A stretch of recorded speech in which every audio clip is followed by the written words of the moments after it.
大家好，我是推慢小熊。今天让我们一起来看《海贼王》最新第1090话。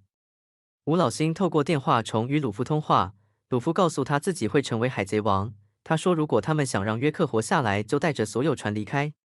接着，吴老星问了他们那里有多少人，鲁夫准备实话实说，然后被罗宾激动地挂了电话。罗宾告诉鲁夫不能轻易就把情报透露出去。鲁夫说：“对不起，你说的对。”但是这样他们就会立即撤回舰队，骗人不说他是傻瓜，不要小看海军。薇薇和瓦波尔在摩根斯身后，也在偷听鲁夫与吴老星之间的通话。他们都听见了鲁夫说他会成为海贼王。土星确定了3个优先要保护的事项，分别是帕库记录、约克、制造母火种的能源工厂。约克说他和吴老星有约定，要是草帽他们感动他，就让这座岛像当年的欧哈拉一样消失。接着被生气的娜美揍。卡古说只和2个赤天使打就搞成这样，自己还真是有够狼狈。陆基说能理解他的心情，但现在先乖乖躺好。陆基在自言自语，卡古问他怎么了，陆基回答没什么。事实上，陆基在给黄猿报信，告诉了他穹顶内有4人受伤，然后被卡帕库的2个分身死亡。骗人不向位于地下室的士兵通话，研发层地下室的士兵感谢鲁夫他们给的食物。说他们的命是草帽一伙救的，他们想要到别的地方去，因为跟赤天使们待在同一个地方太吓人了。赤天使们被关在一旁的巨大泡泡球中。骗人不问贝卡帕库能保证那些人的安全吗？贝卡帕库回答没问题，那些泡泡是基于和平主义者第3代的护照研发的，坚固的程度甚至可以防爆，利用了跟海楼石相同的特性，对恶魔果实能力者非常有效。弗朗基感谢 S 蛇帮自己解除石化，原来是鲁夫把 S 蛇认成了汉考克。鲁夫对他说：“汉考克，别对我的伙伴用你的能力。”S 蛇就脸红答应了。吉贝尔大笑，他还真是汉考克的完美复制品，除了鲁夫谁都不放在眼里。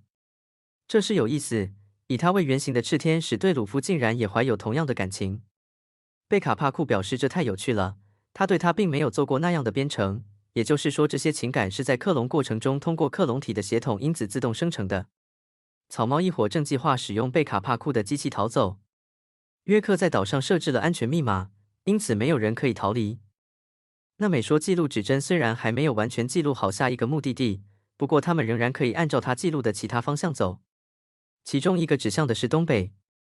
贝卡帕库看了，告诉他们那里是埃尔帕布。鲁夫和骗人不很兴奋。那是他们一直梦想着有一天能去的巨人之岛。贝卡帕库告诉大家，他们可以使用位于千阳号旁边的 Vegaforce 机器逃离该岛。鲁夫、波尼、贝卡帕库2号莉莉丝到达了船上，旁边就是 Vegaforce。贝卡帕库正在尝试破译约克设置的密码。吴老星土星让黄猿用光的能力进入穹顶，黄猿说他可以进去，但在守护那里的人是他的朋友。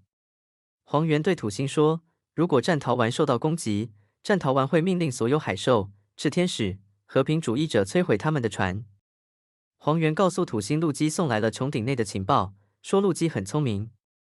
黄猿命令海军不能攻击和平主义者，因为子弹对他们不起作用，只需攻击海兽们。